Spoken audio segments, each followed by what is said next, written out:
अब आप देखिए, इस समय भारत के विदेश मंत्री एस जयशंकर का मनोबल तोड़ने के लिए चीन सब कुछ कर रहा है। पाकिस्तान तमाम तरह के आरोप लगा रहा है। पाकिस्तान ने छूटते ही जो आतंकवाद का आरोप उल्टा भारत पर लगा दिया, कश्मीर का आरोप उल्टा भारत पर लगा दिया, आरएसएस को लेकर भारत को दबाने की कोशिश की और प्रधानमंत्री मोदी के बारे में भी बहुत ही खराब भाषा का इस्तेमाल किया। ये सब क्यों किया? ये सब इसलिए किया कि सामने जो भारत के विदेश मंत्री बैठे हैं ये शुरू में ही दबाव में आ जाएं। इतना ज़्यादा हमला कर दो कि वो दबाव में आ जाएं और वो अपना बचाव ना कर सकें। बिलावल भुट्टो ये काम कर रहे हैं न्यूयॉर्क में बैठकर, और उन्हें कवर फायर कौन दे रहा है? राहुल गांधी भारत में बैठकर। वही बात राहुल गांधी कह रहे हैं भारत में बैठकर अपने ही विदेश मंत्री के बारे में, और वही बात बिलावल भुट्टो कह रहे हैं न्यूयॉर्क में बैठकर भारत के ही विदेश मंत्री के बारे में।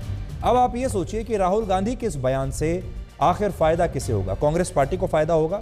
मुझे शक है कि उन्हें कोई भी फायदा होगा। इस बयान से सीधे तौर पर पाकिस्तान को फायदा होगा, चीन जैसे देशों को फायदा होगा, और ये दोनों दुश्मन देश अब यही कहेंगे कि जब भारत के अपने ही लोग, जब भारत के अपने ही नेता अपने ही विदेश मंत्री पर सवाल उठा रहे हैं, जब अपने ही लोग कह रहे हैं कि वो नासमझ हैं, तो भारत एलएसी के मुद्दे पर सही कैसे हो सकता है और भारत की विदेश नीति स्पष्ट कैसे हो सकती है? सिर्फ चीन नहीं बल्कि पाकिस्तान भी अब इस बयान का पूरा फायदा उठाएगा।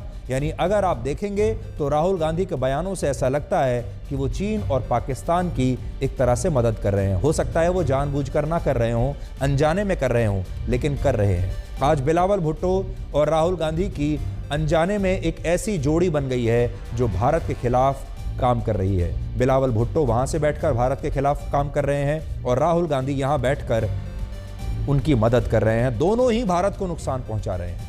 बिलावल भुट्टो और राहुल गांधी में एक और बहुत बड़ी समानता है, और वो समानता है परिवारवाद की समानता। ये दोनों ही नेता परिवारवाद की राजनीति के पोस्टर बॉय हैं, एक भारत की राजनीति के और दूसरे पाकिस्तान की राजनीति के। राहुल गांधी के पिता राजीव गांधी भी भारत के प्रधानमंत्री थे और बिलावल भुट्टो के नाना जुल्फिकार अली भुट्टो पाकिस्तान के राष्ट्रपति थे। उनकी मां बेनजीर भुट्टो पाकिस्तान की प्रधानमंत्री थी। इसी तरह राहुल गांधी भी नेहरू गांधी परिवार से आते हैं और हमारे देश में इस परिवार से आप जानते ही हैं बहुत सारे प्रधानमंत्री बने हैं। ये भी एक राजनीतिक परिवार है। तो आज ये दो राजनीतिक परिवार, भारत का नेहरू गांधी परिवार और वहाँ का भुट्टो परिवार, ऐसा लगता है कि एक ही टीम में खेल रहे हैं। राहुल गांधी को आज हम ये कहना चाहेंगे, आज ही उनकी भारत जोड़ो यात्रा के 100 दिन पूरे हुए हैं और लोगों को जो बात सबसे अच्छी लगी उनकी वो ये है कि वो लगातार 100 दिन तक किसी काम में व्यस्त रहे। ये शायद उनका आज तक अपने जीवन का सबसे बड़ा प्रोजेक्ट था जिसे वो बीच में छोड़कर छुट्टी मनाने के लिए नहीं गए हैं। उन्हें अच्छा रिस्पॉन्स मिल रहा है। भारत जोड़ो यात्रा में अच्छी भीड़ आ रही है। मीडिया उन्हें पूरी कवरेज वैसे भी दे ही रहा है। तो उन्हें असल में ये बयान देने की कोई आवश्यकता नहीं थी। बार बार ये मुद्दा उठता है कि भारत जोड़ो यात्रा देश विरोधी ताकतों का अड्डा क्यों बनता जा रहा है। इसलिए राहुल गांधी को डोमेस्टिक पॉलिटिक्स करनी चाहिए। भारत के लोगों को जो चाहिए उन्हें वो देना चाहिए।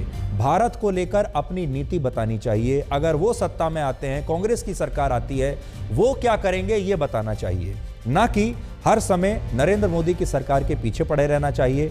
अनजाने में वो राजनीति तो कर रहे हैं लेकिन भारत को ही कमज़ोर कर रहे हैं। इसलिए उनके लिए सब अच्छा चल रहा है। उनकी यात्रा बहुत बढ़िया चल रही है। आज 100 दिन हो गए। उन्हें आज अपनी यात्रा के दौरान इस प्रेस कॉन्फ्रेंस में इस तरह की बात नहीं करनी चाहिए थी जो पाकिस्तान को मदद देती है, जो चीन को मदद देती है और जो अपनी ही सरकार और अपने ही विदेश मंत्री का मनोबल तोड़ती है।